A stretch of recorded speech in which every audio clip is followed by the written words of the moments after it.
भक्तिमती मीराबाई को उनके देवर ने विष दिया था। बहुत ध्यान से सुनना।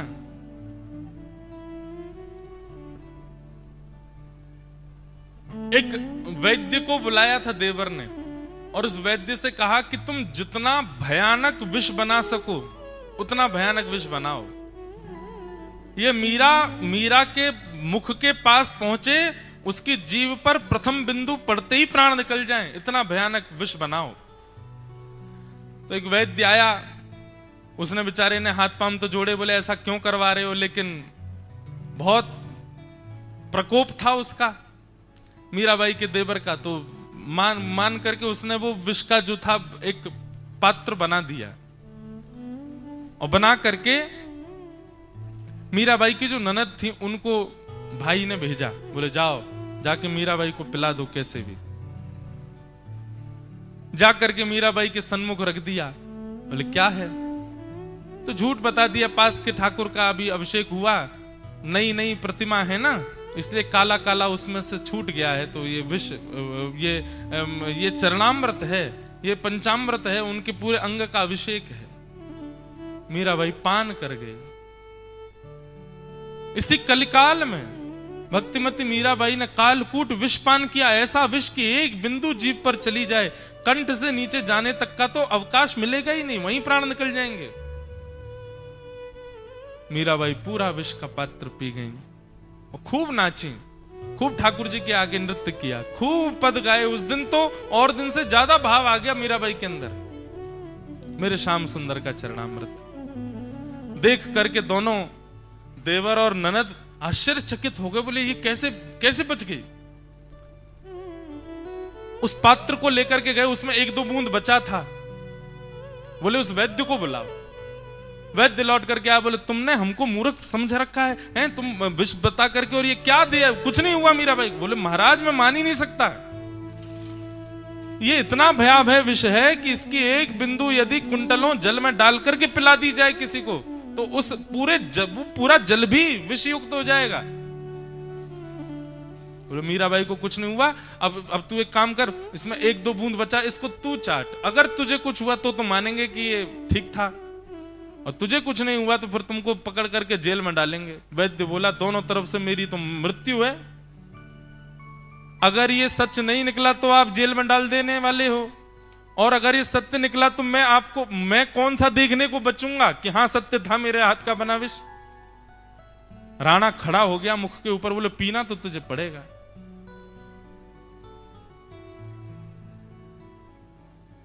उसने जैसे ही कटोरी में एक दो बूंद जो विष था उसको उंगली पर लेकर के जीभ पर लिया, जीभ पर धारण करते मुख से झाग निकलने लगे, नीला पड़ गया, वहीं उसकी मृत्यु हो गई।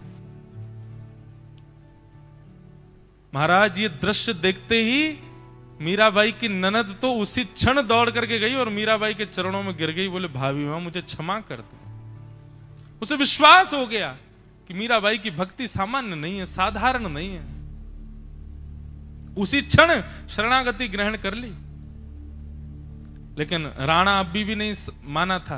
तो फिर वहां प्रसंग आता है कि जब वैद्य का शव लेके उसके घर भिजवा दिया तो वैद्य की पत्नी और बच्चे रोते रोते मीराबाई के पास गए और मीराबाई से जाके कहा आपको मारने के लिए हमारे पति ने विष बनाया था, पर वो आपको मारना नहीं चाहते थे, आपको तो कुछ हुआ नहीं, बचा हुआ जो शेष बिंदु बचे थे उन्होंने पान कर लिया, उनकी मृत्यु हो गई, हमारा परिवार अब कौन चलाएगा। मीराबाई तुरंत अपने गिरधर गोपाल के पास गई और जाकर के बोले बहुत प्रतापी हो ना आप, मैंने सुना है पूतना के पयोधर में लगे विष को पान कर गए थे आप, मैंने सुना है तृणावर्त का वध किया, मैंने सुना नख पर गिरिराज जी धारण कर लिया, आपने इतना सब कुछ किया। गोपाल जी यदि मेरा प्रेम आपके प्रति स्वच्छंद है, मेरा प्रेम आपसे निर्मल है, उस वैद्य को जीवित करो, वो निर्दोष है, उसका कोई कसूर नहीं। और मीराबाई ने ठाकुर जी के सामने बैठ के खूब पद गाए। एक बहुत सुंदर पद लगता मुझे मीराबाई का, कबहू मिले पिया मोरा गोविंद कबहू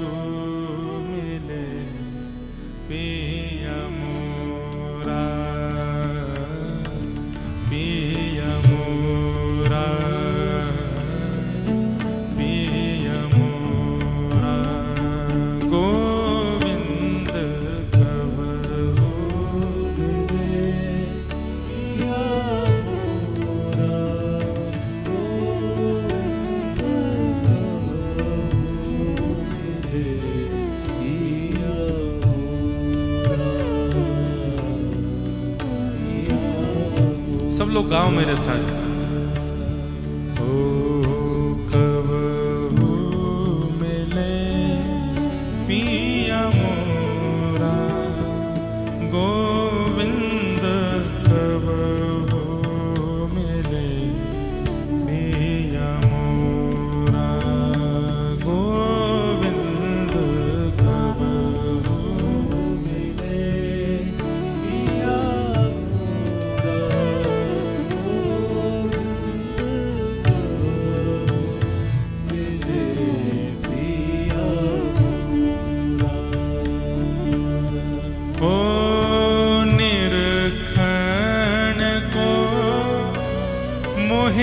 चाब घनेरो,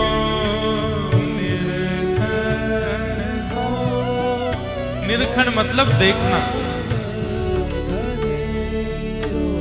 हे निरखण को मोहे चाब घनेरो,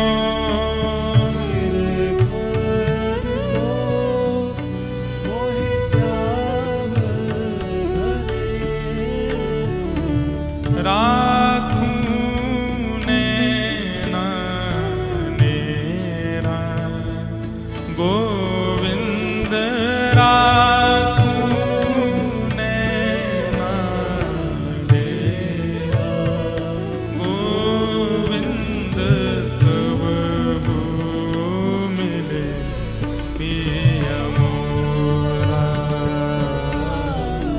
पिया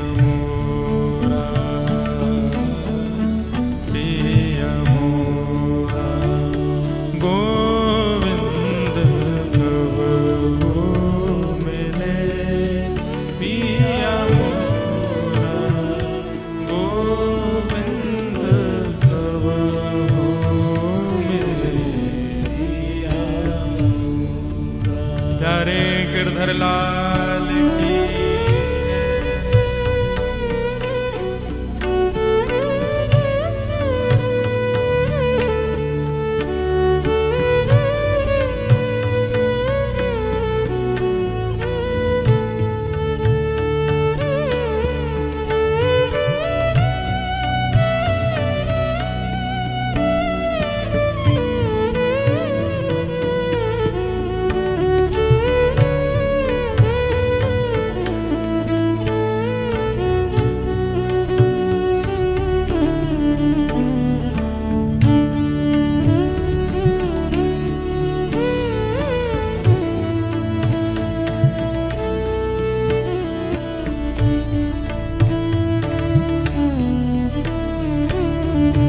मीराबाई कहती हैं वो कितनी व्याकुल हैं। हम लोग कितने व्याकुल होते हैं, बोले कि हम बहुत व्याकुल हैं, उसको देखना चाहते हैं, उससे मिलना चाहते हैं, आदि आदि, बस इतनी व्याकुलता है हमारी कि रो देंगे बस व्याकुलता में। पर मीराबाई कहती हैं कि वो कितनी व्याकुल हैं। हे व्याकुल प्राण धरे नहीं धीरज, व्याकुल प्राण धरे नहीं धीरज। श्याम सुंदर, मेरे प्राण कभी कभी तो निकलने को बिल्कुल हो ही जाते हैं। अगर ऐसा पूछा जाए मीराबाई से कि आप कितनी बार मृत्यु के द्वार का स्पर्श करके आई हैं, तो असंख्य।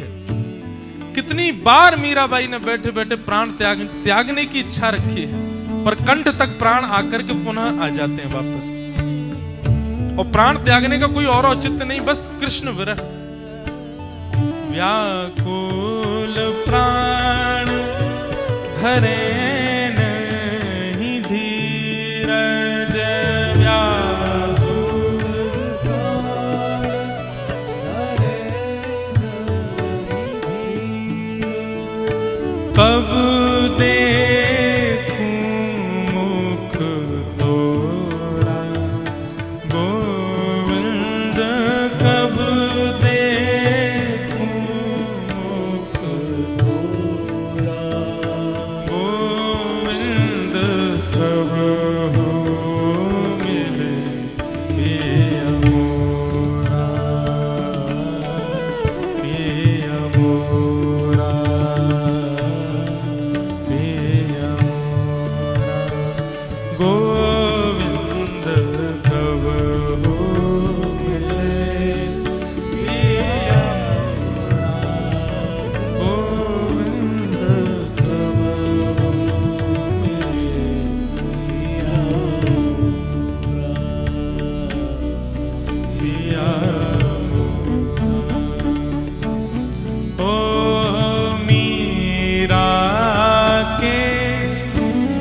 प्रभु गिरधर नागर।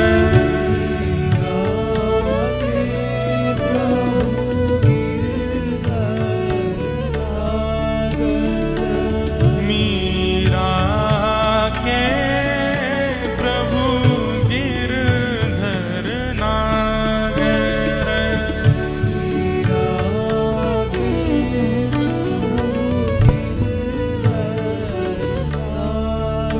हे ताप तपन बहु तोरा, गोविंद ताप तपन बहु तोरा, गोविंद कब हो मिले प्रिय मोरा।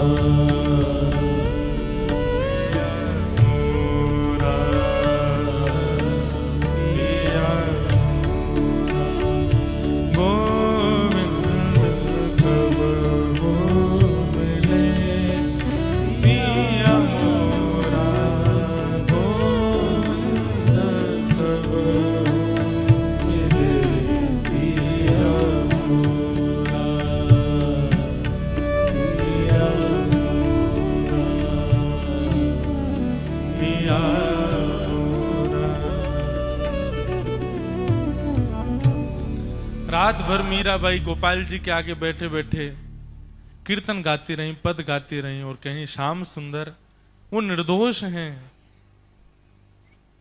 उनकी मृत्यु निर्दोषता के कारण हुई है, आप कृपा करो।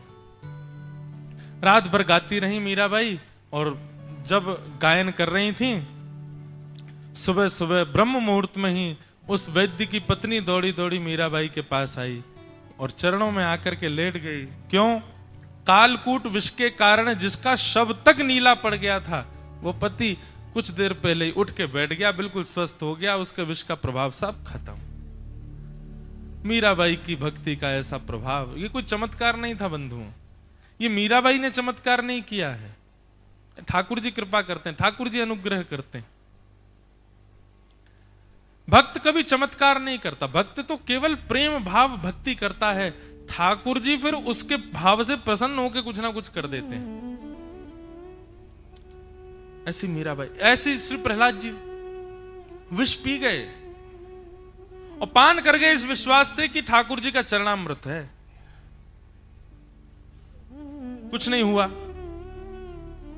परमानंद श्री प्रहलाद जी महाराज, होलिका भुआ आई, लेकर के चिता में बैठ गई, उसकी मृत्यु हो गई, लेकिन प्रहलाद जी वहां भी सुरक्षित बच गए। सब तरीके के प्रयास करने के बाद भी प्रहलाद जी जब नहीं मरे, तब हिरण्यकश्यप ने संडामर्क गुरु जी को बुलाया, दानव विद्यालय के गुरु जी, उनको बुला करके कहा, बोले कि क्या चल रहा है? बोले कि महाराज गुरु शुक्राचार्य जी आने वाले हैं कुछ दिनों में, बड़े गुरुजी आएंगे तो शायद उनके समझाने पे प्रहलाद ठीक हो जाएगा, आप फिर से इसको विद्यालय भेज दो। और प्रहलाद जी को फिर से विद्यालय भेज दिया गया। प्रहलाद जी पढ़ने में कोई प्रमाद नहीं करते हैं, विषय सुनाने में कोई प्रमाद नहीं करते हैं।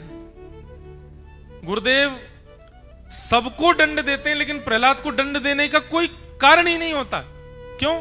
प्रहलाद कोई प्रमाद नहीं करते। देखो मैं कहता हूं, बार बार सीखो, प्रहलाद जी संसार में कोई प्रमाद नहीं कर, हम लोग प्रमादी हैं। हम भक्ति मार्ग में आते हैं तो संसार के कई नियम जो हमको करने हैं उनसे हम प्रमाद करते हैं। नहीं, उनका भी निर्वहन तो करना है ना, उनका निर्वहन करो। प्रहलाद जी ने प्रमाद नहीं किया। प्रहलाद जी अच्छे से अपनी दानवी विद्या सीख रहे, आदि सब चल रहा था, विद्यालय में पढ़ने के लिए आ गए हैं। एक दिन अवकाश था, सारे बालक खेल रहे थे, सब बच्चे खेल रहे थे, नन्हे से प्रहलाद जी कोने में बैठे थे। बालकों ने जाकर के प्रहलाद जी से कहा, प्रहलाद तुम नहीं खेलोगे? प्रहलाद जी ने मुस्कुरा के उत्तर दिया कि मैं जो खेल खेलता हूं ना, उसमें किसी की हार नहीं होती, सबकी विजय होती है। आप लोग जो खेल खेलते हैं उसमें एक पक्ष हारता है, एक की विजय होती है, पर मैं जो खेल खेलता हूं उसमें कोई हारता ही नहीं है, सबकी विजय हो जाती है। सारे बालक तो इतने दानवों के दैत्यों के बालक आकर्षित हो गए प्रहलाद जी की बात से, सब घेर के बैठ गए, प्रहलाद ऐसा कौन सा खेल है तुम्हारा प्रहलाद जी कहते हैं कीर्तन, कीर्तन रूपी खेल, इसमें हारा वही जो इस खेल में नहीं आया। जो इस खेल से दूर है वही हारता है, लेकिन इस खेल में जिसने भाग ले लिया उसकी जीत निश्चित है, वो विजयी होता है। बालक सब सुनने लगे, बोले ऐसा कौन सा खेल है? गुरुजी वगैरह कहीं गए थे, कोई था नहीं विद्यालय में। बोले कीर्तन रूपी खेल। बोले इस कीर्तन रूपी खेल के नियम क्या हैं? तब प्रहलाद जी ने यहां पर प्रवचन सुनाया बालकों को, कीर्तन किसे कहते हैं। कीर्तन के विषय में बताते हुए प्रहलाद जी महाराज कहते हैं प्रेम लक्षणा भक्ति को ही कीर्तन कहा जाता है। बालक पूछने लगे, दैत्यों के बालक, ये भक्ति क्या होती है और किसकी होनी चाहिए? तो बोले आदि ब्रह्म नारायण हैं, वे नारायण ही भक्ति के मूल ग्रहण करता है, उन्हीं की भक्ति करनी चाहिए। एक दैत्य बालक बोला, अरे हाँ मैं जानता हूं नारायण के बारे में, मैं भक्ति के बारे में भी सुना है, लेकिन उनकी प्राप्ति के लिए तो कहते हैं ना कि दैत्य नहीं होना चाहिए, दैत्य के तो वो शत्रु हैं। प्रहलाद जी बोले वो किसी के शत्रु नहीं है, वो सबके मित्र हैं, सबके प्रेमी हैं।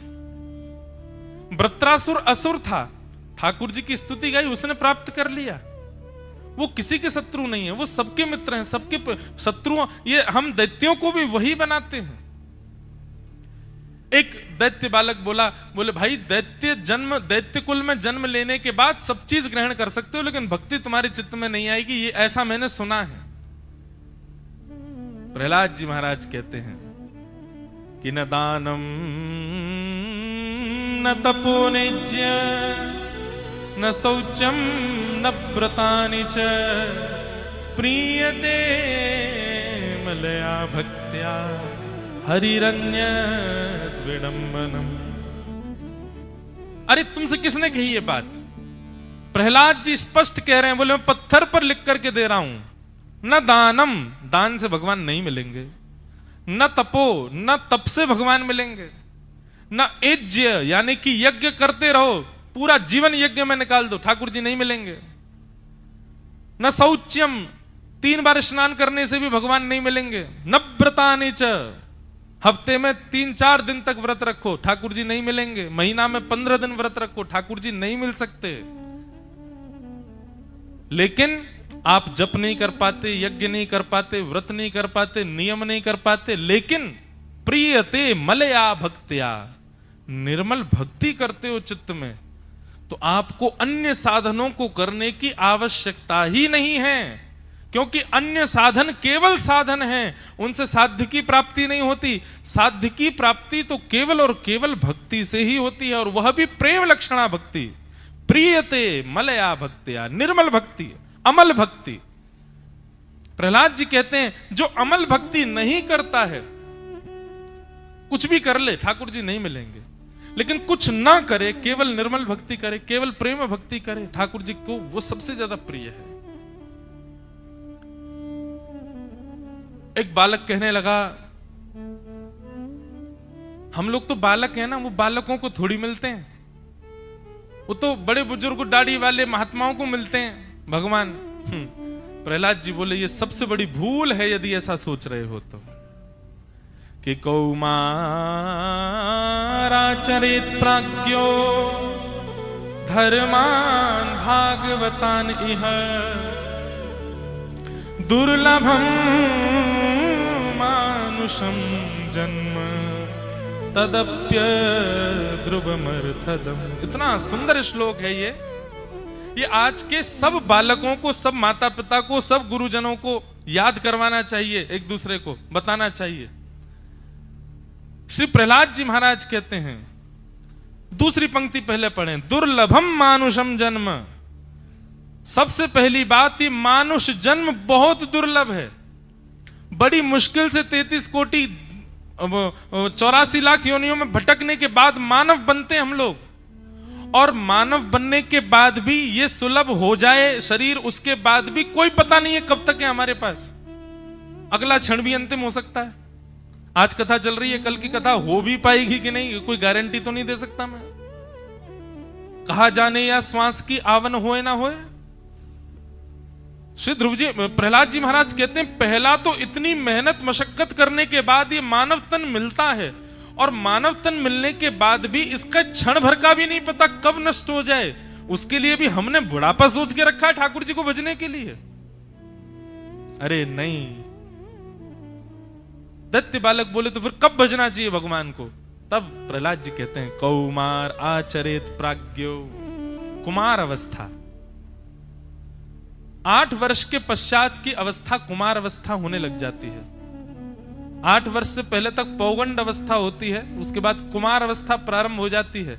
अब धीरे धीरे कुमार होने लग जाता है बालक, और तभी हमारे यहाँ यज्ञोपवीत संस्कार का भी विधान है। उसी काल में यज्ञोपवीत आदि हमारे उत्तर भारत में तो तभी होता है 7-8 वर्ष की आयु में। उसके बाद बालक थोड़ा विवेकी हो जाता है, इतना समझ सकता है, समझ लेता है, खुद स्नान कर लेता है, खुद भोजन कर लेता है, खुद वस्त्र पहन लेता है, सब अपनी चीजों का ध्यान रखना शुरू कर देता है।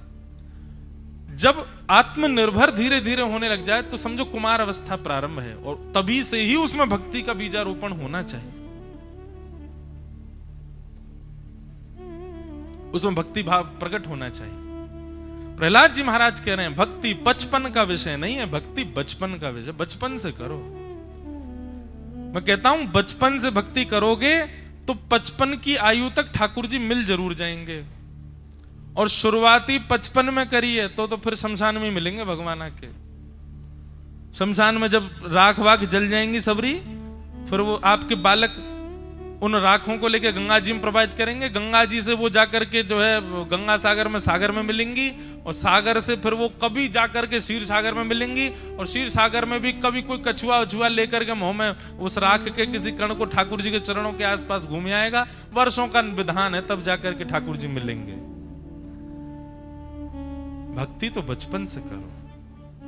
अरे हम सब फल हैं और ठाकुर जी हमारे भोक्ता हैं। जब पता चले कि प्रिय भोग लगाने वाला है तो ताजा वस्तु दो ना, बासी कुसी क्यों देनी है उसको? इसका मतलब यह नहीं है कि किसी वृद्ध की में कोई ऐसा नहीं, वृद्धावस्था में जो भक्ति प्रारंभ करते हैं उनकी निंदा हो रही है यहां पे। जिन्होंने बाल्यकाल में नहीं की शुरुआत, बचपन से लेकर के और बुढ़ापे तक तो केवल विषय भोगों में संलिप्त रहे, एक समय आने पर तब जाकर के छोड़ करके भक्ति मार्ग अपनाते हैं। तब कब? जब दांत टूटने लगे, पैरन से चला नहीं जा रहा, बैठा नहीं जा रहा। सीधी बात, आपकी इंद्रियां बिल्कुल स्वस्थ हो, पूर्ण जोर हो, हर कार्य को करने में सक्षम हो, पूर्ण सक्षमता जब आपके अंदर हो, तब अपनी सक्षमता को भक्ति में लगा दो। हम क्या करते हैं? जब हम पूर्ण सक्षम होते हैं, अपनी सक्षमता को ठाकुर जी की बजाय संसार में लगा देते हैं, और जब सक्षमता संसार में करते करते करते करते उपभोग जब दुर्बल होने लग जाते हैं, तब ठाकुर जी के चरण पकड़ते हैं। मतलब 15-16 किलो दूध देती है गैया लीटर, तो हमारी गौशाला में रहनी चाहिए। वो बेचारी गैया थोड़ी बांझ सी हो गई, अब दूध नहीं देती, तो उसको कहीं ऐसी गौशाला में छोड़े आए जहां पे गैयाओं की बस गैया भरी रहती हैं। ऐसी भक्ति हमारी। जब तक इंद्रियां उपभोग करने में सक्षम हैं, तब तक तो हम संसार में ही रहते हैं, और जैसी इंद्रियां शिथिल होने लगती हैं, तब ठाकुर जी की शरणागति ग्रहण करते हैं। ये गलत है। मैं तो कहूंगा इंद्रियां जब पूर्ण रूपेण शुद्ध हो, पूर्ण रूपेण तत्पर हो, विषय भोगों को भोगने के लिए मानो जैसे पत्थर के समान हैं, उस समय ठाकुर जी के कोमल चरणों को पकड़ लो। अपनी समस्त तेजों में इंद्रियों को जब भगवत भक्ति में हम लगा देते हैं, तब ठाकुर जी बहुत प्रसन्न होते हैं। बताओ, इसके पास में अवसर था, इसके पास में संभवताएं थी, इसके पास में 10 कारण थे विषय भोगने के, पर उसके बाद भी ये मेरे चरणों को पकड़ करके बैठा है। इसलिए ठाकुर जी युवाओं से बड़े प्रसन्न रहते हैं। युवा भक्त बड़े प्रिय लगते हैं ठाकुर जी को, युवाओं से ज्यादा कुमार छोटे थोड़े 8-9 वर्ष की आयु से प्रारंभ होने वाले, वो ज्यादा और ज्यादा प्रिय है। तो श्री प्रहलाद जी महाराज कहते हैं भैया इस प्रकार कुमार अवस्था से भक्ति करो, आदि आदि सब बात कही। बहुत सुंदर प्रवचन है प्रहलाद जी का। यहां पर एक भक्ति साधक के लिए सुंदर प्रवचन है प्रहलाद जी का। प्रहलाद जी ने प्रवचन किया प्रवचन के पश्चात बोले अब श्रवणम हो गया, अब कीर्तन करो, अब खेल खेलो। बालक ये समझ गए कि हरि कौन है, नारायण के विषय में जान गए, उनकी भक्ति के बारे में जान गए। अब प्रहलाद जी बोले अब कीर्तन करो। कीर्तन कैसे करें? प्रहलाद जी ने अपने गुरुदेव का स्मरण किया। कौन है गुरुदेव? नारद जी। नारद जी मृदंग और मंजीरा लेकर के प्रकट हो गए, और ये मृदंग और मंजीरा ये कीर्तन की दो सामग्री हैं। मृदंग येषां श्रीमद् यशोदा सुदपद कमले नास्ति भक्ति नराणाम, येषां आभिर्कन्या प्रिय गुण कथने नानुरक्ता न साज्ञा, येषां श्री कृष्ण लीला ललित रस कथा सादरैनैक कर्णो धिक्तान धिक्तान धिगेतान कथयति सततम कीर्तनस्थो मृदंग। मृदंग के स्वर कैसे आते हैं? धिक्तान धिक्तान धिगेतान। हमारे वारकरी वैष्णव तो मृदंग खूब सुंदर, यहाँ उस दिन महाराज जी का चल रहा था कीर्तन, क्या सुंदर मृदंग बज रही थी। यहाँ रात्रि को जितने कार्यक्रम सब में मृदंग आती थी। मृदंग का स्वर ही अलग है, बजती ऐसा लगता है मानो देव गंधर्व प्रकट हो गए हों। शास्त्र कह रहे हैं मृदंग के ये स्वर धिक्तान धिक्तान धिगेतान, इनका अर्थ क्या है? बोले येषां श्रीमद् यशोदा सुदपद कमले नास्ति भक्ति नराणाम। जिस व्यक्ति की यशोदानंदन श्री कृष्ण की चरण कमलों में भक्ति नहीं है, यशोदानंदन श्री कृष्ण को जो प्रेम भर के नहीं देखता है, येषां आभिर्कन्या प्रिय गुण कथने नानुरक्ता रसज्ञा। ब्रज की गोपियां जिनके सुंदर गुणानुवाद को गाती हैं, उन गुणानुवादों को जो नहीं सुनता है, येषां श्री कृष्ण लीला ललित रस कथा सादरैनैक कर्णो, भगवान की सुंदर कथा को जो मन लगा करके चित्त लगा करके कानों से उसको श्रवण नहीं करता है, उसके लिए मृदंग कहता है धिक्तान धिक्तान धिगेतान। धिक्कार है, बहुत बड़ा धिक्कार है।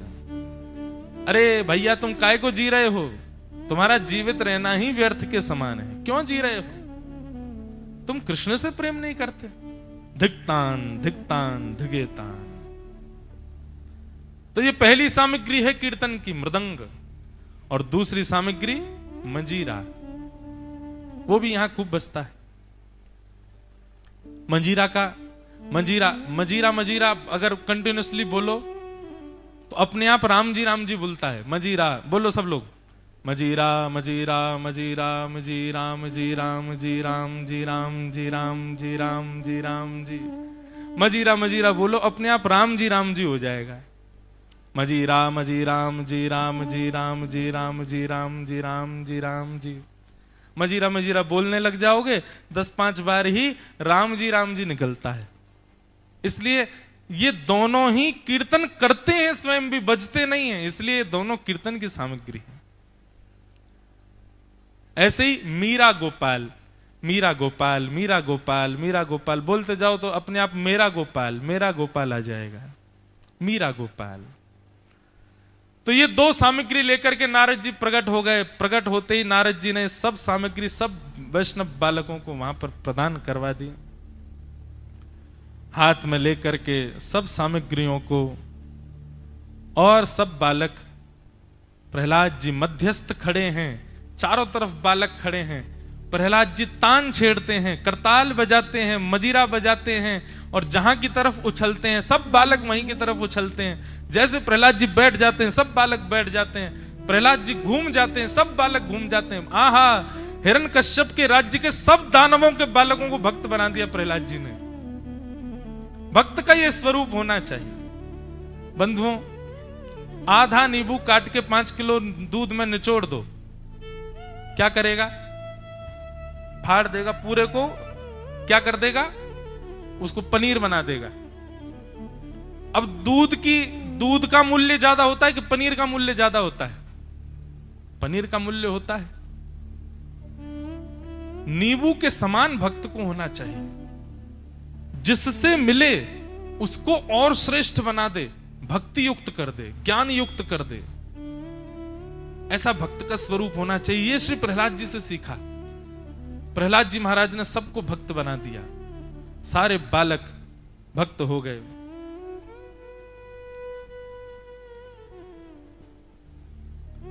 हरि बोल हरि बोल मुकुंद माधव हरि हरि बोल हरि बोल हरि बोल। ऐसी भावना रखो।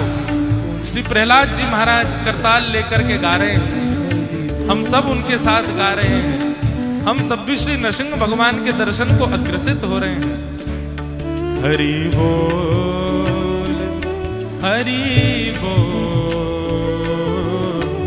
मुकुंद माधव हरि हरि बोल हरि बोल। करताल बजा के गाओ।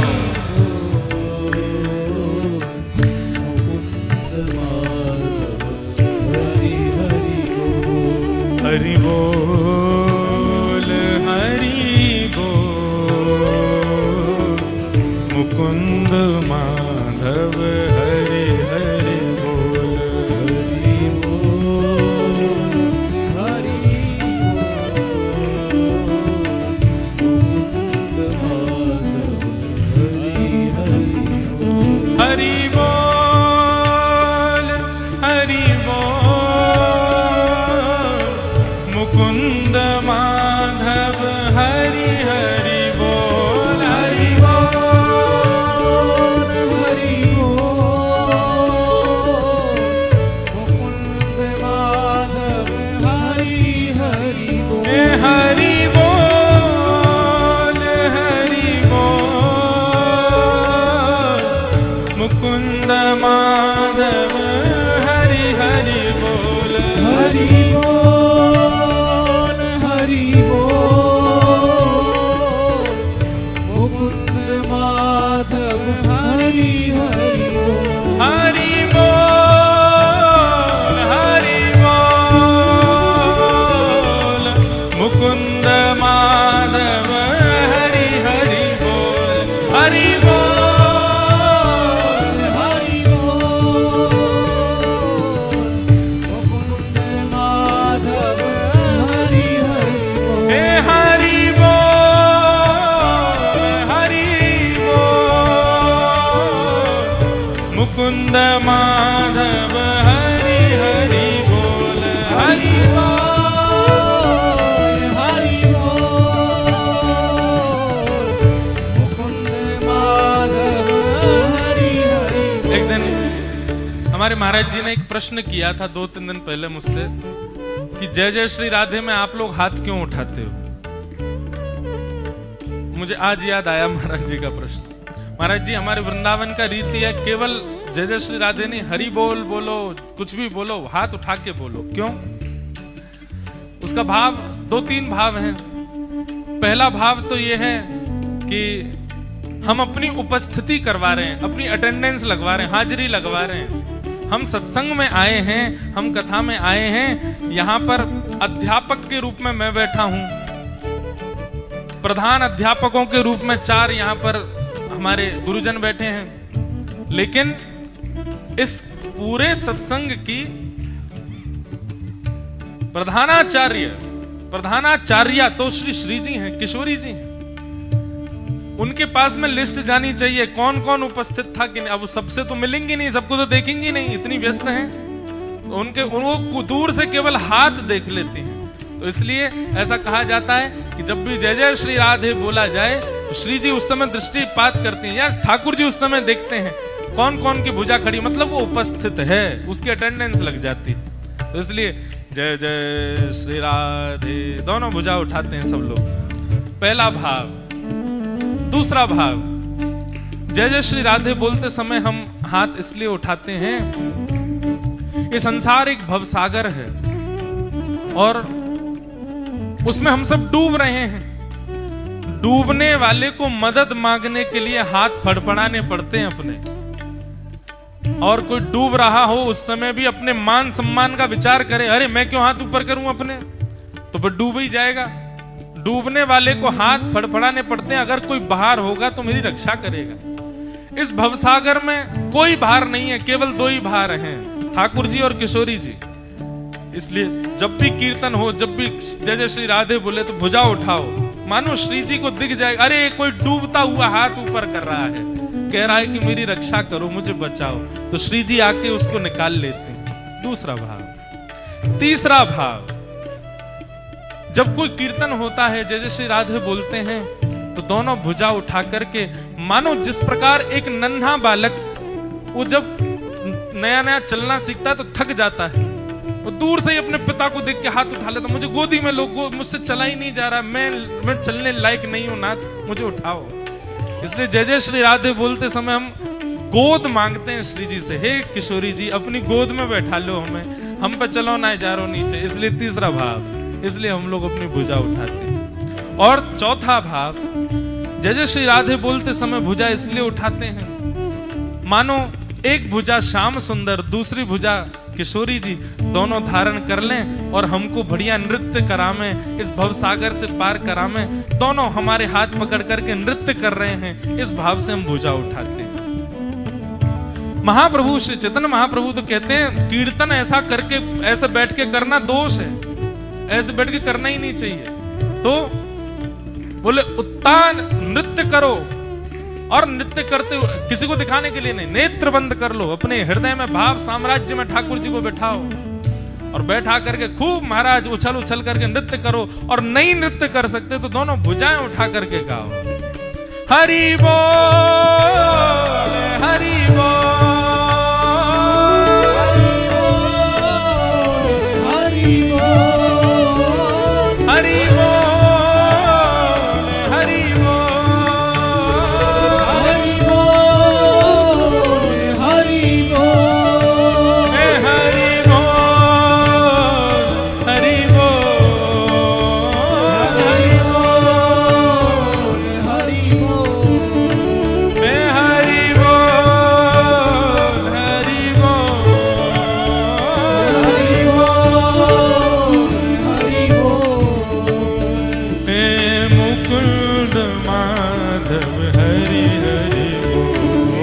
मुकुंद माधव हरि हरि बोल हरि बोल हरि मुकुंद माधव हरि हरि।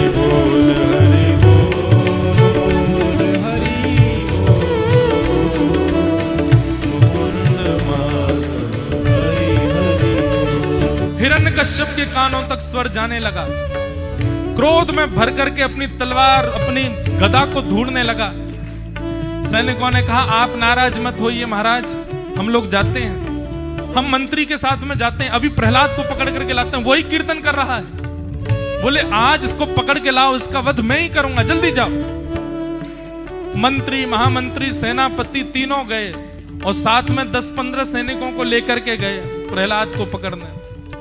जाकर के देखा तो वहां तो गांववासी, दैत्य गुरुकुल के सारे बालक, संडामर्क गुरुजी और प्रहलाद सब कीर्तन कर रहे हैं। उनके कीर्तन की गूंज ऐसी, उनके कीर्तन की छाप ऐसी, कीर्तन का स्वर ऐसा। अब बड़ी भीड़ लगी है तो सोच रहे हैं कि थोड़ी देर खड़े रहें, थोड़ी भीड़ छटे तो भीतर जाएंगे, लेकिन यही गलती कर देते हैं। खड़े खड़े जैसे ही कीर्तन का स्वर कान में जाता है, सेनापति महामंत्री मंत्री और साथ में आए हुए सारे सैनिक, वे भी अपनी तलवार और गदा उठा करके गा रहे हैं, ए हरि बोल हरि बोल मुकुंद माधव हरि हरि बोल हरि बोल।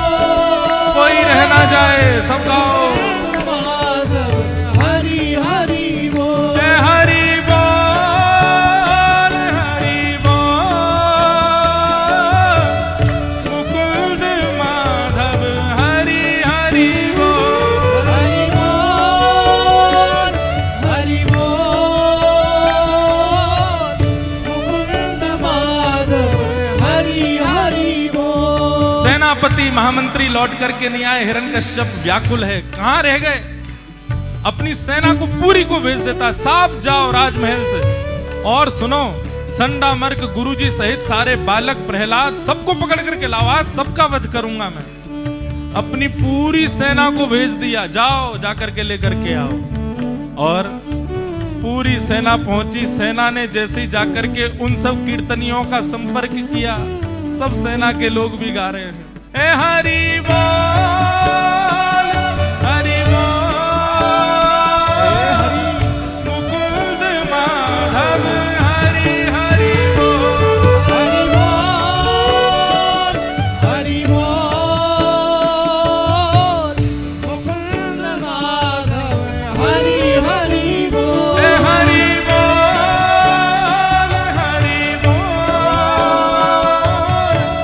पांडुरंगा, हरि हरि बोल, हरि बोल, हरि बोल,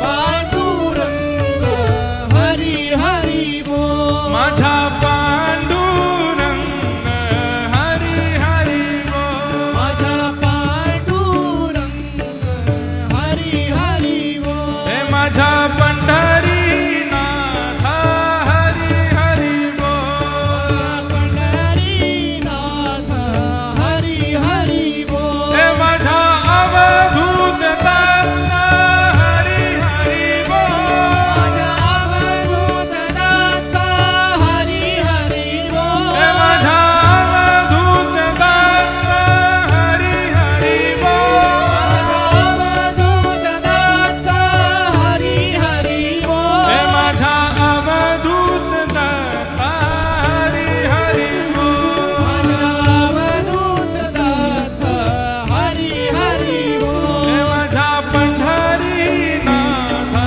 हरि हरि बोल, पंढरीनाथ, हरि हरि बोल, हे विठोवर कुमाई, हरि हरि बोल, विठोबा रुक्माई, हरि हरि बोल, हे विठोवर कुमाई, हरि हरि बोल, विठोबा रुक्माई, हरि हरि बोल,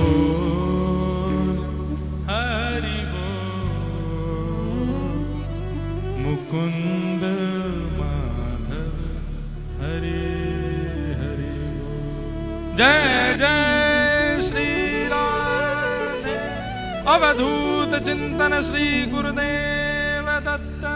नमः पार्वती पतये, हर हर महादेव। ऐसा कीर्तन किया श्री प्रहलाद जी महाराज ने कि जड़ चेतन पृथ्वी आकाश पंच तत्व तो कीर्तन में आए ही आए। राक्षस प्रवृत्ति के संडामर्क गुरुजी भी कीर्तन करने लगे, दैत्य बालक भी कीर्तन करने लगे, यहां तक कि हिरण्यकश्यप की सारी सेना भी, मंत्री महामंत्री सेनापति भी कीर्तन करने लगे। उस नगर के समस्त जीवात्मा जो कोई भी उस कीर्तन के संपर्क में आया, सब कीर्तन करने लगे। क्यों? क्योंकि कीर्तन गाने वाला परम शुद्ध प्रहलाद है। उनके मुख से निकलने वाला स्वर वो इतना सुख दे रहा है कि वहां कोई भी स्वयं को रोक नहीं पा रहा है।